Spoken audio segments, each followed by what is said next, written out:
Good morning, guys. Ayun. Ako ay magluluto ng kabsa. Yun, ang kabsa at matchboos is parehas lang. Kaya lang, dito sa Oman, tinatawag siyang matchboos. Ayan. Ayan yung aking kamatis, andun yung aking sibuyas, bawang at luya. Syempre, meron siyang cubes. Ito yung aking rice. Kailangan siyang ibabad in 1 hour para malaki yung kanyang butil mamaya. So, ito ang aking chicken. So, ayan yung syempre may ginisa mix ako para mas masarap. So, yan. Ayan yung yellow powder, kabsa, and black pepper and salt.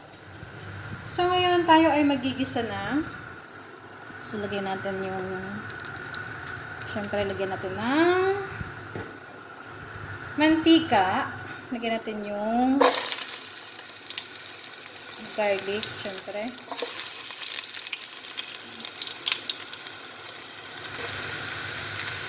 Ayan. Syempre, lagyan natin. Para tayo ay matulang-sikaan. So, syempre, kasama na yun sa ating pagluluto. Diba? Ganyan lang. Baka matutong yung ating bawang. Lalagyan na natin.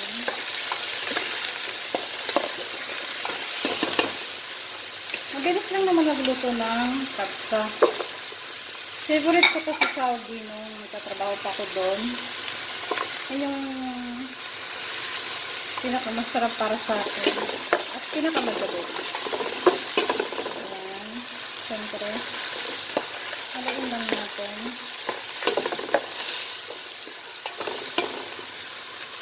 Ayan. And kamatis. Halain natin siya dyan.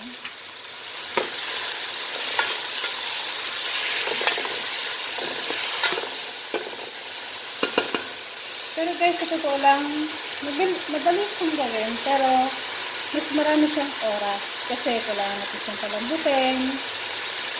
Tapos, papalambutin. Ayan, hindi katulad ng pangkaraniwan na kanin, mabilis lang, diba? So, anong lalagay natin dyan? Lagyan natin yung black pepper. Guys, hindi ako maalam magtakal-takal. So, tansado lang yan. Tansado lang kasi kung nagtakal-takal pa tayo no need. Diba? So, ganyan yung mga spices nila dito. Madami talaga. So, parang manip na yung mobile ko. So, yan yung yellow powder. Perfume. Or, ano po bang tawag dyan? Basta yun na yun. Siyempre, lagyan natin ito.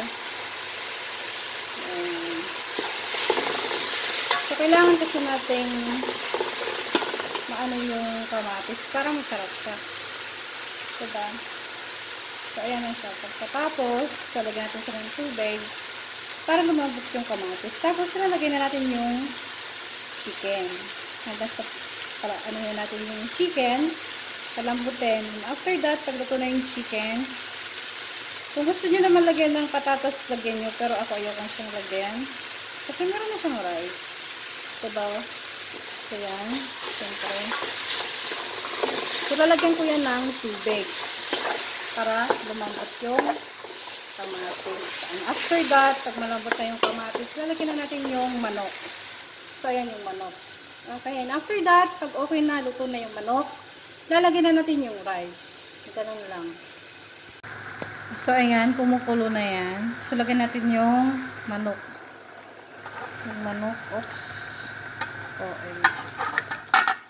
Ayan. Hindi ba? Ganyan lang kasimple. Ayan. Tapos, lagyan natin tong cinnamon stick and this. Ayan. Dalawa. Tapos, cardamom. Ayan. Para pampalasa. So, hayaan lang natin siya dyan kumulo. Pagkatapos, after nyan, lalagay natin yung rice. Okay. Rice, yung ating kabsa. Yun, ihahain na muna natin siya. Yan, dyan. Ito yung partner niya. Yan yung partner niya. So, ayan na po siya. Thank you for watching. Yan. Mas maganda yan kung maraming rice. Kaya lang kakapiraso lang sila. Kaya yan lang siya. Thank you for watching.